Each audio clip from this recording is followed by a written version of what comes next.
సంస్కృతి సంపద YouTube channel తరపున అందరికీ స్వాగతం. శ్రీమద్ భగవద్గీత ఆధ్యాత్మిక రహస్యాలు అనే శీర్షికలో శ్రీ త్రినాథ్ గారు ధారావాహిక ప్రసంగం చేస్తున్నారు. వారి ధారావాహిక ప్రసంగంలో ఈరోజు 523వ ప్రసంగం చేస్తున్నారు. శ్రీ త్రినాథ్ గారికి స్వాగతం. నమస్కారం. ఓం శాంతి. శ్రీమద్ భగవద్గీత ఆధ్యాత్మిక రహస్యాలు ఈ యొక్క కార్యక్రమాన్ని తిలకిస్తున్నటువంటి సోదర సోదరిమణులందరికీ కూడా హార్దిక స్వాగతం, సుస్వాగతం, నమస్సమాంజలి. ముందుగా ధార్మికము ఆధ్యాత్మికము ఈ మధ్య మరొక తేడాని మనం అర్థం చేసుకునే ప్రయత్నం చేద్దామండి. ధార్మికము ఆధ్యాత్మికము రెండు వేరండి. రాత్రికి పగలుకున్నంత తేడా ఉంది, భూమికి ఆకాశానికి ఉన్నంత తేడా ఉంది. ఇప్పుడు ముఖ్యంగా మీ ఎపిసోడ్లో మనకి భగవద్గీతలో మొదటి పదము శ్రీమతము అని ఉందండి. ఈ విషయాన్ని మనం ఇప్పటికే చర్చించుకొని ఉండొచ్చు. అయినప్పటికీ కూడా దీని యొక్క ప్రాముఖ్యతని దృష్టిలో పెట్టుకొని మరొక మారు మీ దృష్టికి తీసుకురావడం జరుగుతుందండి. భగవద్గీతలో శ్రీమతము అని పదం ఉంది ఒకటి, శ్రీమత్ భగవద్గీత అని. ఇంకొకటి భగవానువాచ, శ్రీ భగవానువాచ 574 శ్లోకాలు అది కేవలం భగవద్గీతలోనే ఉన్నాయండి. ఈ శ్రీమతము కానీ భగవానువాచ కానీ ఈ పదాలున్నటువంటి గ్రంథం ఇంకొకటి ప్రపంచంలో లేదండి. ఇది చాలా ముఖ్యమైన విషయం. బుద్ధి నేత్రాన్ని తెరుచుకోండి. సత్యత ఆధారంగా, ధర్మము ఆధారంగా భగవంతుడు గీత ద్వారా బోధించినటువంటి 574 శ్లోకాల ఆధారంగా బోధించినటువంటి సంపూర్ణ ఆధ్యాత్మిక జ్ఞానము మరియు విజ్ఞానము ఆధారంగా మన జీవితము నడుపుకోవాలి అని మనకి ఆధ్యాత్మికంలో అర్థమవుతోంది. కానీ ధార్మికంలో అర్థం కాలేదు.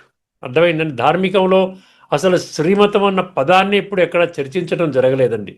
దృష్టిలో పెట్టుకోండి. ఎటువంటి ప్రవచనకర్త కానీ ఎక్కడైనా పఠన పారాయణ శ్రవణ ఈ కార్యక్రమాలు చేసేవాళ్ళు కూడా ఈ శ్రీమతము అన్న విషయాన్ని వాళ్ళు విస్మరించి భగవాను వాచని చదువుకుంటూ ఉన్నారు.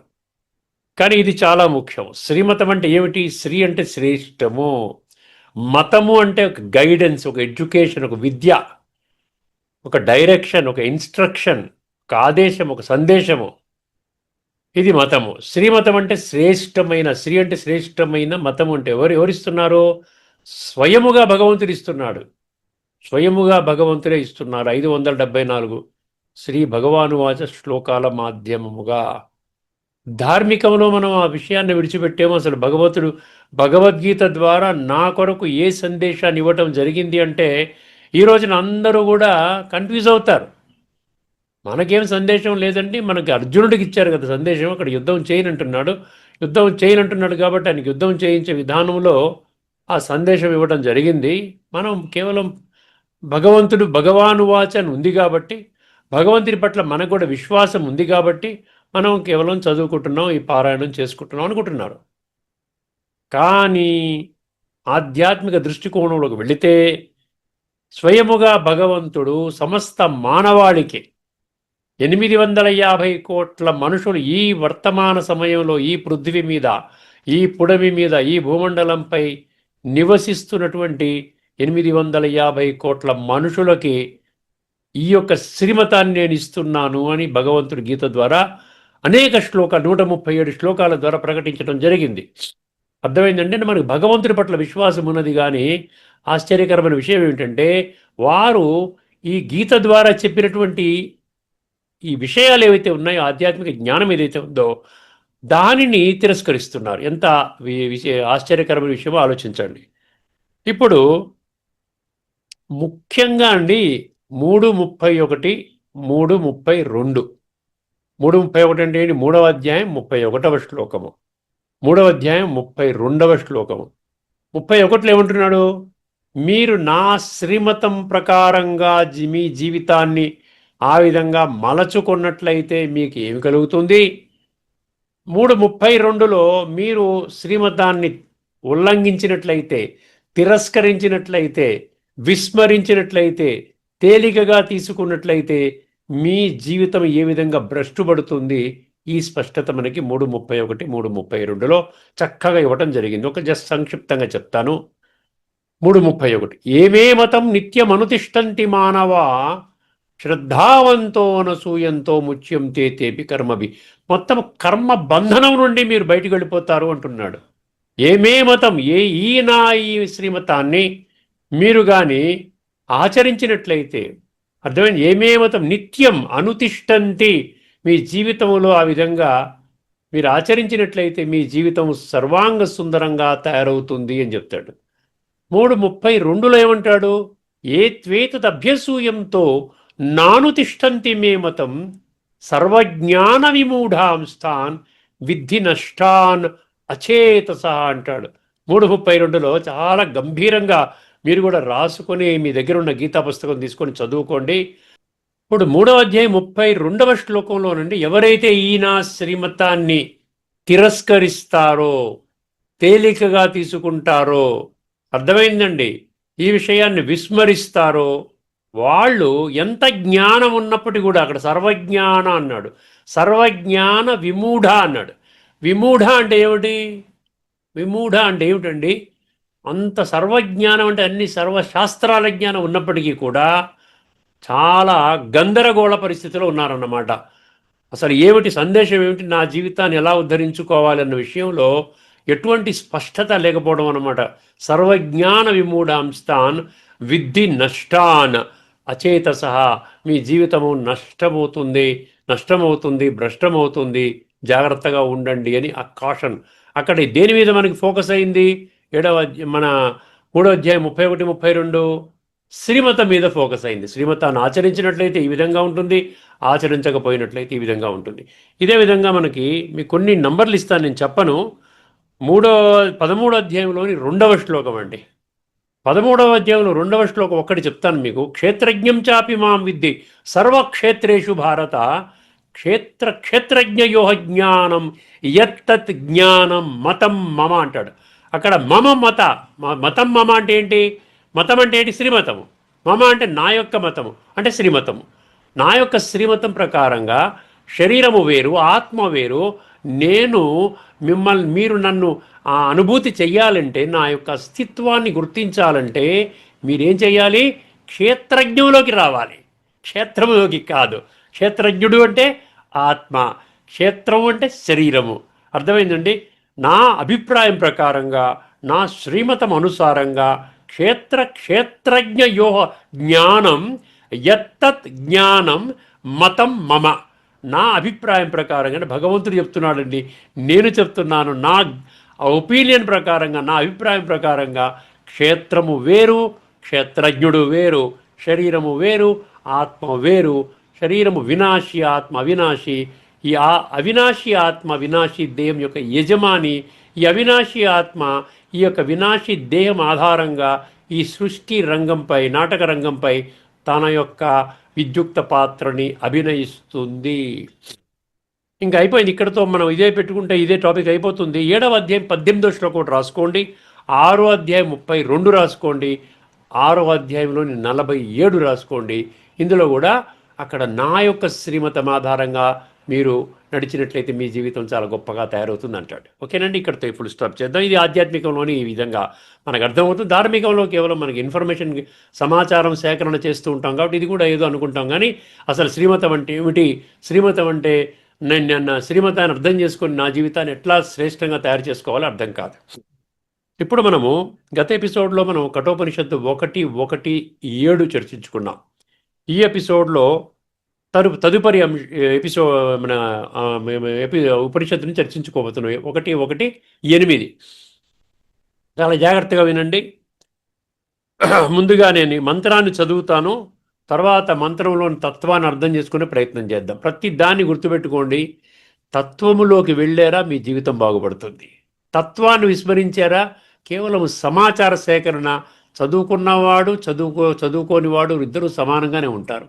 అంటే ఇంత కష్టపడి మీరు శాస్త్ర పఠన పారాయణ చేస్తున్నారు కదా, చేయనివాడు మీరు ఒకటే అయిపోతే ఎట్లా ఉంటుంది చెప్పండి? దాంట్లో మన జీవితంలోకి రావాలి అంటే అది తత్వం, అంటే అది నా కొరకే, నేను ఈ యొక్క సందేశం నాకు ఏ విధంగా అప్లై అవుతుంది, నేనేం చెయ్యాలి. అర్థమైందండి? ఒక్కసారి వినండి. కఠోపనిషత్తు 1.1.8. ఆశా ప్రతీక్ష్య సంగతం సునృతాం చ ఇష్టాపూర్తే పుత్ర పశూన్ చ సర్వాన్ ఏతత్ వృంక్తే పురుషస్య అల్పమేధసః యస్య అనశ్నన్ వసతి బ్రాహ్మణ గృహే. నేను పదవిచ్ఛేదన చేసుకుని ఆ విధంగా రాసుకున్నాను, ఎందుకంటే పలకటం సులభంగా అవుతుందని చెప్పి. అప్పుడు యాక్యురేట్గా మనం పలకగలుగుతాం అన్నమాట. ఇది మనకి ఇప్పుడు లైన్ బై లైన్ ఒక్కొక్క పంక్తి వైజ్ 4 పంక్తులు ఉన్నాయి కదా, ఒక్కొక్క పంక్తి దాని అర్థం తెలుసుకుంటే మనకి అందులో లోతైన తత్వం మనకు దృష్టికి వస్తుంది. మొదటి పంక్తి ఏంటి? ఆశా ప్రతీక్ష్య సంగతం సునృతాంచ. ఇది మొదటి పంక్తి. ఇక్కడ ఏమంటున్నాడు? ఆశలు, ఎదురు చూపులు, మంచి సంబంధాలు, మంచి పేరు అంటే సత్కీర్తి, ఈ పేరు ప్రతిష్టలు ఇవన్నీ వస్తాయి కదా మనకి. ఇవన్నీ కూడా ఏమవుతాయంట? నాశనం అయిపోతాయంట. ఎందువలన? సస్పెన్స్ మీరు వినండి. ఇవన్నీ పోతాయిరా నాయన, ఇంత కష్టపడి నువ్వు సంపాదించుకున్నావు, పేరు ప్రతిష్టలు సంపాదించుకున్నావు, ఏదో పలానా కోరికలు పెట్టుకున్నావు, అది తీర్చుకుందాం, ఇది తీర్చుకుందాం, ఇది తీర్చుకుందాం, అది తీర్చుకుందాం, ఎన్నో ఆశలు పెట్టుకున్నావు, ఎన్నో ఎదురు చూపులు ఎక్స్పెక్టేషన్స్ ఎన్నో ఉన్నాయి, ఎన్నో మంచి మంచి సంబంధాలు పెట్టుకుని ఉన్నావు, నాకు వీడి సంబంధం, పెద్ద పెద్దవాళ్ళ సంబంధం ఉంది, ఇది ఉంది, సాంగత్యం ఉంది, ఈ విధంగా అనుకుంటున్నావు. ఇది లాస్ట్ పంక్తిలో చెప్తున్నాడు, ఇవన్నీ కూడా తగ్గిపోతాయి, నాశనం అయిపోతాయి అని చెప్తాడు. రెండో పంక్తి వినండి, ఇంకేం తగ్గిపోతాయో. ఇష్టాపూర్తే పుత్ర పశూంశ్చ సర్వాన్ అన్నాడు. ఇంకా ఏం తగ్గుతాయంట? పుణ్యకర్మలు, సంతానము, పశు సంపద. అర్థమైందండి? పుణ్యకర్మలు చేయలేరు మీరు. అసలు పుణ్యకర్మ అంటే ఏంటో కూడా తెలియదు. పుణ్యకర్మలు అంటే యజ్ఞాలు, జాగాలు, ఇది యజ్ఞాలు, దానాలు ఇవన్నీ కూడా లౌకికంగా భౌతికంగా చేస్తారు, కానీ ఆధ్యాత్మికంగా మీరు దానివల్ల ఆత్మని శుద్ధి చేసుకోలేరు. సంతానము మరేమన్నాడు? పశు సంపద అన్నాడు. పశువులు అంటే క్యాటిల్, సంతానం అంటే మన ఫ్యామిలీ మెంబర్స్, మన బిడ్డలు, ఇవన్నీ. తర్వాత మూడో పంక్తి,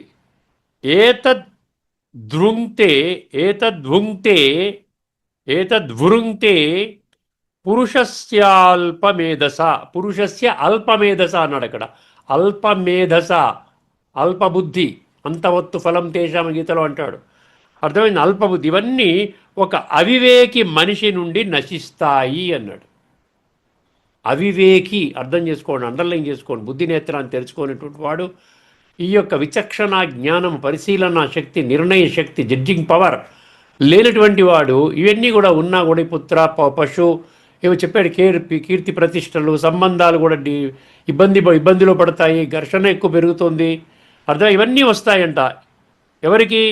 ఒక అవివేకి మనిషి నుండి నశిస్తాయి. ఆఖరి పంక్తి అండి, ఎందువల్ల నశిస్తాయి కారణం చెప్తున్నాడు, శ్రద్ధగా వినండి. యస్యానశ్నన్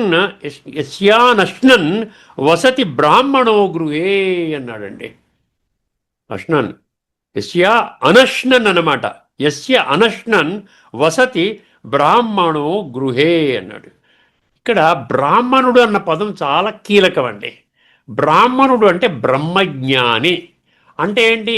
ఈ ఆధ్యాత్మిక జ్ఞానాన్ని సంపూర్ణంగా ఆకళింపు చేసుకున్నటువంటి ఒక తత్వాన్ని దర్శించినటువంటి తత్వజ్ఞాని.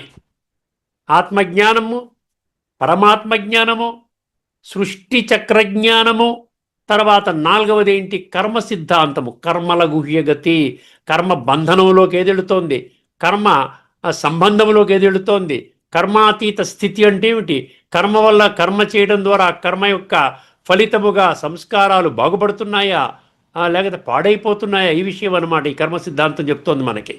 అర్థమైందండి? ఇవన్నీ కూడా ఈ బ్రాహ్మణుడికి స్పష్టంగా ఉంటుంది, అర్థమవుతుందండి. ఇప్పుడు మా ఆధ్యాత్మిక జగత్తులో మామూలుగా బ్రాహ్మణ అంటే చాతుర్వర్ణ్యమయ సృష్టం గుణకర్మ, అది కాదు. చాతుర్వర్ణ్యం అంటే మనం అనుకుంటాం బ్రాహ్మణ, క్షత్రియ, వైశ్య, శూద్ర, అది మామూలుగా భౌతికంగా కులం ఆధారంగా, వర్ణం ఆధారంగా, మన పుట్టుక ఆధారంగా. కానీ ఇక్కడ ఆధ్యాత్మిక దృష్టికోణంలో మీరు 18, 40, 39, 40, 41, 42 చూడండి, మీరు అర్థమవుతుంది మీకు అక్కడ. అందులో 42లో చెప్తాడు, శమోదమస్తప శౌచం క్షాంతిరార్జవమేవచ జ్ఞానం విజ్ఞానం ఆస్తిక్యం బ్రహ్మ కర్మ స్వభావజ అంటాడు. ఇక్కడ బ్రాహ్మణులు ఎటువంటి వాడిని బ్రాహ్మణులు అనాలి? ఆధ్యాత్మికంగా మనము ఇవన్నీ ఉండాలన్నమాట. ఇంద్రియ నిగ్రహము, ఈ విధంగా జ్ఞానము, విజ్ఞానము, ఆధ్యాత్మిక జ్ఞానాన్ని జీవితంలో వచ్చి అనుభవం చేసే ఆ విజ్ఞానము, ఇవన్నీ ఉన్నవాడిని చెప్పాను కదా. ఈ 4 విషయాలు ఆత్మ, పరమాత్మ, సృష్టి చక్ర జ్ఞానము మరియు కర్మ సిద్ధాంతం అన్నీ తెలిసిన వాడిని బ్రాహ్మణుడు అంటారు. ఇప్పుడు ఒక బ్రాహ్మణుడు ఒక అజ్ఞాని ఇంటికి వస్తాడు. అజ్ఞానం అంటే దైహిక భ్రాంతిలో ఉన్నటువంటి, ఇప్పుడు మామూలుగా మనం చర్చించుకున్నట్టయితే శూద్రుడు అని చెప్పాడు కదా. ఆత్మపరంగా శూద్రుడు బ్రాహ్మణుడే. దేహాభిమానంలో ఉన్నవాడిని శూద్రుడు అన్నారు, ఆత్మిక స్థితిలో ఉన్నటువంటి వాడిని బ్రాహ్మణుడు. అంటే ఈ శూద్రుడి నుండి బ్రాహ్మణుడిగా కన్వర్ట్ అవ్వాలి. బ్రాహ్మణుడు ఏం చేస్తాడు? అన్నీ తెలిసి ఉంది కాబట్టి, సంపూర్ణ జ్ఞానం ఉంది కాబట్టి, అమ్మో భగవంతుడి యొక్క సంపూర్ణ జ్ఞానం నేను పొందాను కాబట్టి ఏం చేస్తాడు? ఎంతమందికి వీలైతే అంతమంది పంచడానికి ప్రయత్నం చేస్తాడు. సో అటువంటి బ్రాహ్మణుడు ఒక అజ్ఞాని ఆ యొక్క ఇంటికి వెళ్ళినప్పుడు అదనమాట. అక్కడ బ్రాహ్మణ అన్న పదం ఇప్పుడు అర్థం చేసుకోండి, మీకు అర్థమవుతుంది. ఇప్పుడు మీకు ఆఖరి పంక్తి అర్థమవుతుంది. యస్యాన్న అనశ్నన్ వసతి బ్రాహ్మణో గృహేణ్. ఎవరి ఇంట్లో బ్రాహ్మణుడు బ్రాహ్మణ అతిథిగా వెళ్తాడనమాట. అతిథి అంటే ఏంటి? ఒక టైము అపాయింట్మెంట్ తీసుకోడండి. తిథి లేకుండా, తిథి లేకుండా సమయం చెప్పడు, డేట్ చెప్పడు, ఉన్న పడంగా వచ్చేస్తాడు. అతిథి అంటే అదనమాట. ఆ బ్రాహ్మణుడు వచ్చాడు. దేనికోసం వచ్చాడు? ఆయన జ్ఞానం చెప్పడానికి వచ్చాడు. ఎందుకంటే వాళ్ళ తత్వాన్ని దర్శించాడు కదా, పరమాత్మని పొందాడు, హయ్యెస్ట్ ప్రాప్తిని పొందాడు. పొందినప్పుడు ఏం చేయాలి? ఇతరులకు చెప్పాలని కదా భగవంతుడు ఆదేశం కూడా. అందరూ నా సంతానమే, అజ్ఞానంలో ఉన్న వాళ్ళకి చెప్పండి. సో ఆ విధంగా బ్రాహ్మణుడు వచ్చినప్పుడు అక్కడ గృహస్థుడు అయినటువంటి అజ్ఞాని ఆ యొక్క జ్ఞానాన్ని స్వీకరిస్తున్నాడా, స్వీకరించడం లేదా? ఇది ముఖ్యమైనమాట. చాలా చాలా ఈజీగా అర్థమవుతుందండి. మీరు కాస్త బుద్ధినేత్రాన్ని తెరుచుకుంటే మీకు చాలా ఈజీగా అర్థమవుతుంది. ఇక్కడ స్వీకరించడం అంటే ఏంటంటే ఆ బ్రాహ్మణుని కడుపు నింపడం. బ్రాహ్మణుడు నిండుగా, అబ్బా నేను చక్కగా ఈ రోజు మొదటి పాఠం చెప్పేశాను, ఆధ్యాత్మిక జ్ఞానం గంట సేపు చర్చించాను, కుటుంబ సభ్యులందరినీ కూర్చోబెట్టుకుని చక్కగా ఆత్మజ్ఞానం, పరమాత్మ జ్ఞానం అంతా చెప్పాను, వాళ్ళు అంతా విని గౌరవించి పంపించారనుకోండి, ఈ బ్రాహ్మణుడు కడుపు నిండిపోతుంది. సపోజ్ వాళ్ళు వినలేదనుకోండి, వద్దండి మాకు ఈ జ్ఞానం మాకు వద్దండి అన్నంటే, అప్పుడు ఈ బ్రాహ్మణుడు ఆహారాన్ని స్వీకరించకుండా ఉన్నటువంటి స్థితిలోకి వెళ్ళిపోతాడంట. అర్థమైంది? అంతకుముందు ఇది ఫిజికల్ ఆహారం కాదు. తినడం అంటే ఏదో మీరు బ్రేక్ఫాస్ట్ పెట్టారు, లేకపోతే ఏదో భోజనం పెట్టారు, అది కాదు. అర్థమైందండి? ఎప్పుడైతే మీరు వారు వచ్చినటువంటి కర్తవ్యం ఏమిటి? మీకు జ్ఞానం ఇవ్వడం కోసం వచ్చారు. అలాంటిది మీరు జ్ఞానం వినకుండా వేరే లౌకిక విషయాలు చెప్పుకుంటూ పంపించేశారనుకోండి, అప్పుడు ఉన్నటువంటి పరిస్థితి ఇక్కడ ఏమంటున్నాడు గమనించండి. ఇప్పుడు మీకు ఈజీగా అర్థమవుద్ది. ఆఖరి పంక్తిలో ఏమన్నాడు? ఎవరి ఇంట్లో బ్రాహ్మణుడు బ్రాకెట్లో అతిథి ఆహారము స్వీకరించకుండా ఉండటము అంటే రిజెక్ట్ చేస్తారన్నమాట. మాకు ఈ ఆధ్యాత్మిక జ్ఞానం మాకొద్దు. అర్థమైందండి? సో అప్పుడు ఏమవుతుంది? ఆ బ్రాహ్మణుడు ఆకలిగా ఉంటాడు. అంతే కదా, చెప్పడానికి వచ్చాడు. మీరు వింటే వాడు కడుపు నిండుతుంది, మీరు వినకపోతే ఆకలిగా ఉంటాడు. ఇప్పుడు మొత్తం తాత్పర్యం చెప్తాను, వినండి, జాగ్రత్తగా అర్థమవుతుంది. ఒక అవివేకి వ్యక్తి అంటే అజ్ఞాని అన్నాడు బ్రాకెట్లో. అవివేకి వ్యక్తి గృహములో బ్రాహ్మణుడు అంటే జ్ఞాని, బ్రాకెట్లో జ్ఞాని ఇచ్చాడు, ఆకలితో ఉంటే, అంటే చెప్పింది వినకుండా ఉంటే, ఆ జ్ఞాని ఇప్పుడు ఇంకా చెప్పాడు, ఆ జ్ఞాని ఇవ్వదలుచుకున్న జ్ఞానాన్ని గృహస్థుడైన అజ్ఞాని గౌరవభావంతో స్వీకరించకపోతే, అర్థమైంది? మీకు ముందే చెప్పేశాను నేను విషయము. గౌరవభావంతో స్వీకరించకపోతే ఆ అజ్ఞాని తన ఆత్మీయ సంపద, ఆశలు, పుణ్యాలు, సత్కీర్తి క్రమముగా కోల్పోతాడు. ఇక్కడ గూఢార్థాన్ని అర్థం చేసుకోండి. దైహిక భ్రాంతిలో ఉన్నవాళ్ళు 100% నేను దేయం అన్నటువంటి భ్రాంతిలో జీవితాన్ని గడిపినటువంటి వాళ్ళ కుటుంబంలోకి ఒక బ్రాహ్మణుడు, ఒక తత్వదర్శి ఎంటర్ అయినాడు. అర్థమైందండి? అది కానీ ఇక్కడ ఉన్నటువంటి వాళ్ళు స్వీకరించట్లేదు అనుకోండి, అప్పుడు ఏంటంటే ఆ బ్రాహ్మణుడు ఆకలితో మీరు పంపించేస్తున్నారన్నమాట. అటువంటి సంపద విషయంలో మీరు దైహిక భ్రాంతిలో ఉన్నారు కాబట్టి మీరు టెన్షను, స్ట్రెస్, ఈ గొడవల్లో వస్తారు. ఆ విధంగా ఉండి మీకు రోజు రోజుకి మీ యొక్క బలం తగ్గిపోతుంది, ఆత్మ బలహీనంగా అయిపోతుంది. తర్వాత మీరు ఇవన్నీ కోల్పోతారంటున్నాడు. ఏది కఠోపనిషత్తు 1:8 చదువుకోండి మీరు. ఇవన్నీ కోల్పోతారంట. మన అర్థం తెలియలేదు, మన ఉపనిషత్తులు మనం వింటున్నాం, బాగానే ఉంది కదా అనుకుంటున్నాం. కానీ ఎంత డీపర్ మీనింగ్ ఉందో చూసారా? ఆధ్యాత్మిక జ్ఞానం చెప్పడానికి వచ్చినటువంటి వాడు బ్రాహ్మణుడు, అజ్ఞానిగా ఉన్నటువంటి వాడు శూద్రుడు.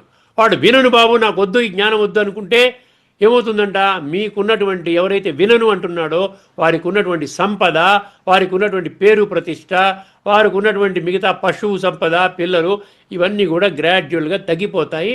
అశాంతి అలజడితో ఆ కుటుంబం ఉంటుంది. ఎందుకంటే దేహభ్రాంతిలోనే ఉంటారు కదా. ఇదన్నమాట విషయం. అక్కడ ఇంకో కొన్ని విషయాలు మనం తెలుసుకుందాం. ఆధ్యాత్మిక దృష్టికోణంలో లోతైన అర్థం అని రాసుకున్నాను, జాగ్రత్తగా వినండి. మొదటి విషయము, బ్రాహ్మణుడు ఎవరు? నేను చెప్పాను, ఇప్పటికే చెప్పాను, మళ్ళీ రిపీట్ చేస్తున్నాను కొన్ని విషయాలు. బ్రాహ్మణుడు అంటే బ్రహ్మజ్ఞాని. భగవంతుని సందేశం అంటే మీకు చెప్పాను కదా, ఆత్మ, పరమాత్మ, సృష్టి చక్ర జ్ఞానము, కర్మ సిద్ధాంతము తీసుకొచ్చిన దివ్య ఆత్మ. అర్థమైంది? ఇది చాతుర్వర్ణ్యాలలో వచ్చే బ్రాహ్మణ వర్ణం గురించి కాదు, అండర్లైన్ చేసుకోండి. చైతన్య స్థితి, ఆత్మిక స్థితిలో ఉండే బ్రహ్మజ్ఞాని. తను ఎంజాయ్ చేస్తున్నటువంటి ఆ యొక్క రాజయోగం ద్వారా అద్భుతమైనటువంటి జీవితాన్ని ఎంజాయ్ చేస్తున్నటువంటి వాడు వెళ్ళి చెప్తుంటే ఇతనేమో రిసీవ్ చేసుకోలేకపోతున్నాడు. కాబట్టి ఆ విధంగా ఉంటే నీ రిజల్ట్ ఇలా ఉంటుంది నాయన, దీని ఫలం ఇలాగుంటుంది నాయన అంటున్నాడు. అర్థమైందండి? ఇప్పుడు కాదు బ్రహ్మజ్ఞానం. రెండో విషయం, అనశ్నన్ అన్నాడు అక్కడ. అశ్నన్ అంటే తినడం, అశ్నన్ అంటే భోజనం స్వీకరించటం, అనశ్నన్ అంటే భోజనం స్వీకరించకపోవడం. అనశ్నన్ అంటే ఏమిటి? ఈ పదము వెల్లడి చేసిన లోతైన తత్వాన్ని గమనించాలి. అనశ్నన్ అనేది బ్రాహ్మణుని స్థితి. భౌతిక అర్థంలో భోజనం స్వీకరించని బ్రాహ్మణుడి గురించి. ఇది భౌతిక అర్థం కాదు, ఆధ్యాత్మిక అర్థం. ప్రతిదాన్ని ఆధ్యాత్మిక దృష్టికోణంలో చర్చించుకున్నప్పుడే మనకి అందులో లోతైన తత్వం మనకు బోధపడుతుంది. కానీ సూచించేది గృహస్థుడి లోపం ఇక్కడ. బ్రాహ్మణుడు బ్రహ్మజ్ఞానాన్ని ఇవ్వడం కోసం వస్తే గృహస్థుడు దాన్ని స్వీకరించడానికి సిద్ధంగా లేడు. అందుకని ఇక్కడ ఏమన్నాడు ఇక్కడ, ఇది కానీ సూచించేది అనశ్నన్ అనేది బ్రాహ్మణుడి స్థితి, కానీ సూచించేది గృహస్థుడి లోపము. ఇక్కడ భోజనము అంటే భౌతిక భోజనము కాదు. నిజమైన ఆహారం ఏంటి? ఈశ్వరీయ జ్ఞానము మరియు రాజయోగము ద్వారా అనుభవం చేసే దివ్య గుణాలు మరియు దివ్య శక్తులు. ఎంత చక్కగా చెప్పాడు చూసారా. గృహస్థుడైన అజ్ఞాని బ్రాహ్మణుడు ఇచ్చే ఆధ్యాత్మిక పోషణను స్వీకరించకపోవడము. చాలా అద్భుతమైనటువంటి మంత్రం అండి ఇది. కఠోపనిషత్తు ఇంకా రాబోయే రోజుల్లో ఇంకవన్నీ మంత్రాలు చాలా ఉన్నాయి. అర్థమైంది? అవన్నీ ఎటువంటి సందేశం ఇస్తోందో ఆశ్చర్యం ఇస్తోంది నాకైతే. ఇదివరకు నేను ఎప్పుడు ఉపనిషత్తులు నేను అందులోకి వెళ్ళలేదు. నాకు ఒకటే గురి ఏంటి, గీత సంపూర్ణంగా ఆధ్యాత్మిక దృష్టికోణంలో అర్థం చేసుకుంటే ఇంకా ఏ శాస్త్రంతో పని లేదు అని భగవంతుడే గీతలోని 7వ అధ్యాయంలోని 2వ శ్లోకంలో స్పష్టం చేయడం జరిగింది. దానికి అనుగుణంగా నేను ఒక గీత మాత్రమే నేను వెళ్ళాను. ఇప్పుడు మిగతా అవన్నీ కూడా గీత ఆధారంగానే వెళ్తున్నాయి. అర్థమైందండి? అప్పుడేమో స్వీకరించకపోవడం. మూడో విషయం, గృహం అన్నాడు. గృహం అంటే ఏమిటి? గృహం అంటే ఏదో మన ఇల్లు కాదు, ఫిజికల్ ఇల్లు కాదు. అక్కడ ప్రతిదాన్ని ఆధ్యాత్మికంగా వెళ్ళండి. గృహం అంటే ఏమంటున్నాడు ఇక్కడ? శరీరం అనేది ఒక గృహము. మళ్ళీ శరీరంలో ఏముంది? ఆత్మ ఉంది. కాబట్టి ఆత్మ అంటే మనసు, బుద్ధి, సంస్కారాలు ఉన్నాయి. సో మనసు, బుద్ధి అది ఒక గృహము. అంటే మనసే కదా స్వీకరిస్తుంది. అవునండి చెప్పండి, మీరు ఎంత జ్ఞానం చెప్తే వింటామండి, మా కుటుంబాన్ని ఉద్ధరించడానికి మీరు వచ్చారు, ఆధ్యాత్మిక చింతన మాకు ఇప్పటివరకు కలగలేదు, మేము వింటాము చెప్పండి అంటే అది వేరే విషయం. అదే అర్థమైంది. మనసే వింటుంది కదా, మనసు ద్వారానే కదా మనం స్వీకరిస్తాం. అందుకని మనసు అనేది గృహం అన్నాడు. మనలోకి వచ్చిన ఆధ్యాత్మిక జ్ఞానము ద్వారా మనకేం కలుగుతుంది? భగవంతుడిని ఎలా స్మృతి చేయాలి? ఎందుకంటే రాజయోగంలో ఆత్మజ్ఞానము, పరమాత్మ జ్ఞానం వస్తోంది. రాజయోగం అంటే సంబంధాన్ని జోడించుకోవటం మనసు, బుద్ధి ద్వారా. ఇవే అతిథిగా వచ్చే బ్రాహ్మణుడి లక్షణాలు. ఇవన్నీ ఇవ్వడానికి వచ్చాడు. 4వది ప్రధాన బోధ అన్నాడు. ఈ కఠోపనిషత్తు 1:8 యొక్క ముఖ్యమైనటువంటి బోధన ఏమిటి? భగవంతుని జ్ఞానము మన జీవితంలోకి వచ్చినప్పుడు దానిని గౌరవించాలి, పోషించాలి, జీవితములో అమలు చెయ్యాలి. లేని పక్షములో ఆ జ్ఞానము నిలవదు, ఆత్మ బలహీనమవుతుంది, మీ సంపద పోతోంది అన్నాడు. అక్కడ సంపద అంటే భౌతిక సంపద కాదక్కడ. మీ ఆత్మలో ఉన్న గుణాలు, శక్తులు తగ్గిపోతాయి. అర్థమైందండి? సో ఆ విధంగా ఆత్మ బలహీనమవుతోంది. అందుకని జ్ఞానము చాలా ముఖ్యం అన్నమాట. జ్ఞానం అనేది జ్ఞానం అంటే మనం ఏదో మామూలు శాస్త్రజ్ఞానం కాదు, ఆధ్యాత్మిక జ్ఞానం. 4 విషయాలు చెప్పాను కదా. ఇందులో ముఖ్యంగా మీకు కొన్ని గీతా రెఫరెన్సెస్ ఇచ్చాడు. 4వ అధ్యాయంలోని 33వ శ్లోకం, శ్రేయాన్ ద్రవ్యమయాత్ యజ్ఞ జ్ఞానయజ్ఞ పరంతపా సర్వం కర్మాఖిలం పార్థ జ్ఞానేన పరిసమాప్యతే. ఎంత చక్కగా చెప్పాడు. ఇక్కడ స్థూల వస్తువులు మనం ఏదో మా యజ్ఞ మండపంలో అగ్ని మండపంలో వేస్తాము. అక్కడ స్థూల వస్తువులు కాదు, విషయ వికారాలను వెయ్యాలి, దేహాభిమానాన్ని వెయ్యాలి, కామ క్రోధ లోభము అహంకారాలను వెయ్యాలి. అందుకని ఇక్కడ ఏం చెప్పాడు, స్థూల వస్తువులను పదార్థములను యజ్ఞమండపములో స్వాహా చేసేది ద్రవ్యయజ్ఞాల కంటే, స్వాహా చేసే ద్రవ్యయజ్ఞాల కంటే జ్ఞానయజ్ఞము గొప్పది. చూసారా జ్ఞానానికి ఎంత ప్రాముఖ్యత భగవంతుడు ఇచ్చాడో. ఇక్కడ 1:8 ఏదైతే కఠోపనిషత్తు ఉందో, బ్రాహ్మణుడు జ్ఞానానికి ప్రతినిధి. అర్థం చేసుకోండి, ఎవరికైతే సంపూర్ణ జ్ఞానం ఉంటుందో వాడు ఆధ్యాత్మిక దృష్టికోణంలో బ్రాహ్మణుడు. దాన్ని గౌరవించకపోతే పుణ్య నష్టమవుతుంది, మీరు చేసుకున్న పుణ్యం అంతా నష్టమైపోతుంది. 4వ అధ్యాయంలో 39 తదుపరి శ్లోకమే శ్రద్ధావాన్ లభతే జ్ఞానం అన్నాడు. అంతకంటే ఇంకేం అక్కర్లే. మీకు శ్రద్ధ ఉంటే జ్ఞానం లభిస్తుంది. శ్రద్ధ కావాలి, ధనం అక్కర్లే. ఏ రూపాయి లేకుండా పరమాత్మని పొందొచ్చు. ఏ ఒక్క రూపాయి ఖర్చు పెట్టకుండా కేవలం ప్రతిరోజు ఒక అరగంట 30 గంట సమయాన్ని తీయగలిగితే మీ జీవితం సమూలంగా మారిపోతుంది. గీతలో చెప్తున్నాడు, ఎవరి శ్రద్ధావాన్ లభతే, శ్రద్ధతో స్వీకరించేవాడికి మాత్రమే జ్ఞానము లభిస్తుంది. స్వీకరించకపోతే ఎటువంటి ఫలితము లేదు. మళ్ళీ 5వ అధ్యాయంలోని 15వ శ్లోకంలో చక్కగా నాదత్తే కస్యచిత్ పాపం నచైవ సుకృతం విభు అజ్ఞానేన ఆవృతం జ్ఞానం అన్న. అక్కడ అజ్ఞానేన ఆవృతం జ్ఞానం అంటే, మీ అజ్ఞానం అంటే దేహాభిమానము, జ్ఞానం అంటే ఈ యొక్క ఆత్మ. ఈ ఆత్మనేత్రాన్ని ఏం చేస్తుందంటే దేహాభిమానం అనే అజ్ఞానం అనేటువంటి ఈ యొక్క దేహాభిమానం ఈ యొక్క జ్ఞాన నేత్రాన్ని మూసేస్తుందంట. అర్థమైందండి. జ్ఞానం ఉన్నప్పటికీ అజ్ఞానము దాన్ని కప్పేస్తుంది. దీనివలన నష్టము అజ్ఞానికి కానీ జ్ఞానికి కాదు. వచ్చేవాడు అవునండి మేము వినవండి అన్నారంటే ఆయనకేం నష్టం అండి. వచ్చాను, భగవంతుడు సందేశం ఇవ్వడానికి వచ్చాను, వద్దన్నారు, పర్వాలేదు. రేపొద్దున హే భగవంతుడా, ఏదైనా కష్టం వచ్చినప్పుడు హే భగవంతుడా అని అనడానికి అర్హత ఉందా వాళ్ళకి? అర్హత లేదు. నేను పంపించానయ్యా, నా బిడ్డని పంపించాను, చక్కగా నా జ్ఞానం చెప్పడానికి పంపించాను, నువ్వు తిరస్కరించావు, కాబట్టి నేనేం చేయగలుగుతాను, నీ భాగ్యంలో లేదని అంటాడు భగవంతుడు. రేపొద్దున మనమేం అనలేము. ఎందుకంటే ప్రతి ఒక్కరికి కలిగే అంతిమ సమయంలో ప్రతి ఒక్కరికి ఆత్మజ్ఞానం కావాలి. అర్థమైందని ఇక్కడ చూడండి, అది అనమాట అది కంపేసింది. తర్వాత 9:22లో ఎవరైతే నా జ్ఞానాన్ని తీసుకుంటే వాడు యోగక్షేమాలు నేను చూసుకుంటానన్నాడు. అనన్యాశ్చింతయంతో మాం ఏ జనా పర్యుపాసతే. అక్కడ ఏం చెప్పాడు మనం చదువుకున్నాం ఇప్పటికే. ఏం చెప్పాడండి, జ్ఞానము స్వీకరించిన వారికి మాత్రమే భగవంతుని రక్షణ లభిస్తుంది. 1:8లో జ్ఞానము నిర్లక్ష్యము చేస్తే యోగక్షేమం పోతుంది. జ్ఞానం వద్దన్నాను అనుకోండి, మీ యోగక్షేమాలు మీరే చూసుకోవాలి. భగవంతుడు నేను చూస్తానంటుంటే మాకు అక్కర్లేదు భగవంతుడా, నిన్ను మాత్రం నమ్ముకుంటాం, నీ యొక్క మాటలు మాకు అవసరం లేదన్నట్టుగా ఉందన్నమాట వర్తమానంలోని మనుషుల యొక్క విధి విధానం. 16వ అధ్యాయం 23 యహ శాస్త్ర విధిముస్తృజ్య వర్తతే కామకారత నస సిద్ధిమవాప్నోతి న సుఖం న పరాంగతిం అంటాడు అక్కడ. 16:23, 16:24 కూడా ఉంటుంది. ఇక్కడ 23 జ్ఞానాన్ని విడిచిపెడితే ఫలితము లేదు. అర్థమైంది. శాస్త్ర విధి ఉస్తృజ్య అంటే విడిచిపెట్టి తిరస్కరిస్తే నీకు ఏమి లాభం లేదు. నా సిద్ధిమవాప్నోతి నా సుఖం నా పరాంగతి. ఈ జన్మలో నువ్వు సుఖంగా ఉండలేవు, నువ్వు తదుపరి జన్మలో కూడా సత్యయుగంలోకి నువ్వు శ్రేష్ఠ జన్మ తీసుకోలేవు. బ్రాహ్మణుడి ద్వారా లభించే జ్ఞానాన్ని నిర్లక్ష్యము చేస్తే ఆ అజ్ఞానికి అవివేకికి నష్టం వాటిల్లుతుంది. ఉపనిషత్తులో కొన్ని మంత్రాలు తీసుకున్నానండి. ఉపనిషత్ మంత్రాలు ఏం చెప్తుంది? కఠోపనిషత్తు 1:2-5. ఇక్కడ 1:2-5లో శ్రేయస్సు ప్రేయస్సు అని ఉందండి. శ్రేయస్సు ప్రేయస్సు అని ఉంటుంది ఆ పదాల్లో. శ్రేయస్సు అంటే ఆత్మకి పనికొచ్చేది జ్ఞానము, ప్రేయస్సు అంటే ఇంద్రియ సుఖాల కోసం పొందేటువంటి ఈ భౌతిక సుఖాలన్నమాట, అది ప్రేయస్సు. అవివేకి వ్యక్తి శ్రేయస్సు మార్గాన్ని పట్టించుకోడు. అవివేకి ఏం చేస్తాడు? శ్రేయస్సు అక్కర్లేదంటాడు, ప్రేయస్సు మార్గాన్ని ఎంచుకుంటాడు. ఫలితము అజ్ఞాని నష్టపోతాడు. ముండకోపనిషత్తు 3-1-5 రాసుకోండి, రాసుకోవడానికి వీలుగా చెప్తున్నాను. 3:1-5 అక్కడ సత్యేన లభ్యస్తప తపసా హ్యేష ఆత్మ అవన్నీ డాట్ వదిలేయండి. సత్యము, తపస్సు, బ్రహ్మచర్యము ద్వారా మాత్రమే ఆత్మజ్ఞానము లభిస్తుంది. సత్యము మొట్టమొదటిది. తపస్సు అంటే ఆత్మచింతన, ఆత్మని ప్యూరిఫై చేసుకోవాలి, ఒక తపన. తర్వాత బ్రహ్మచర్యము పవిత్రత. అప్పుడే ఆత్మజ్ఞానం లభిస్తుంది. జ్ఞానం లేకపోతే ఆత్మశుద్ధి మరియు ఆత్మాభివృద్ధి జరగవు. కఠోపనిషత్తు 1:2-23 నాయమాత్మ ప్రవచనేన లభ్య అన్నాడు.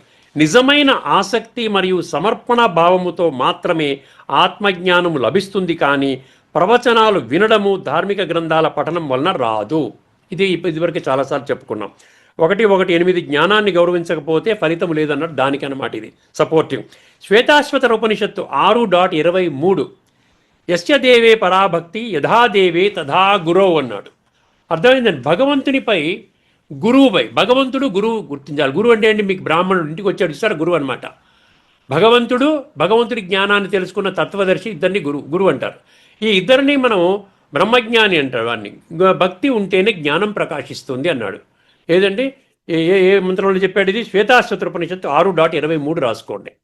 1:1:8 బ్రాహ్మణుడు గురించి చెప్పిన బ్రహ్మజ్ఞాని, వారిని గౌరవించాలన్నాడు ఈ కఠోపనిషత్తు. తర్వాత ఆశా ప్రతీక్ష్య అంటే ఏంటి? ఇందులో లోతైన ఆధ్యాత్మిక అర్థం ఇమిడి ఉన్నది. ఈ మంత్రం గొప్ప సైకలాజికల్ సత్యాన్ని చెబుతుంది. అజ్ఞానులు ఆత్మజ్ఞానాన్ని నిర్లక్ష్యము చేస్తే వారిలో ఆశలు తగ్గిపోతాయి, సంతోషం తగ్గిపోతుంది, శాంతి పోతుంది. ఎందుకంటే ఆత్మకు సరైన ఆహారము అందటము లేదు. ఆఖరిగా ఒక్క ముక్క చెప్పి మూసేస్తానండి. ఈ మంత్రం మనకు గొప్ప ప్రశ్న వేస్తోందండి. ఆఖరి జస్ట్ 2 లైన్లు ఉన్నాయి. నా జీవితంలోకి వచ్చిన జ్ఞానాన్ని నేను గౌరవిస్తున్నానా? భగవంతుని స్మృతిని నేను పోషిస్తున్నానా? నా ఆత్మకు సరైన ఆహారం ఇస్తున్నానా?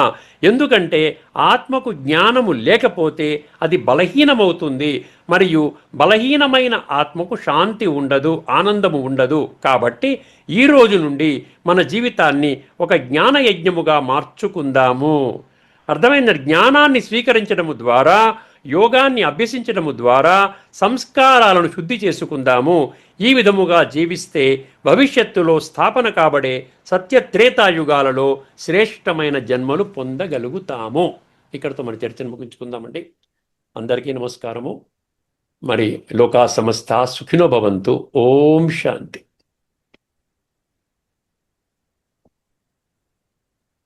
శ్రీమద్ భగవద్గీత ఆధ్యాత్మిక రహస్యాలు అనే శీర్షికలో ధారావాహిక ప్రసంగం చేసిన శ్రీ త్రినాథ్ గారికి ధన్యవాదాలు. నమస్కారం.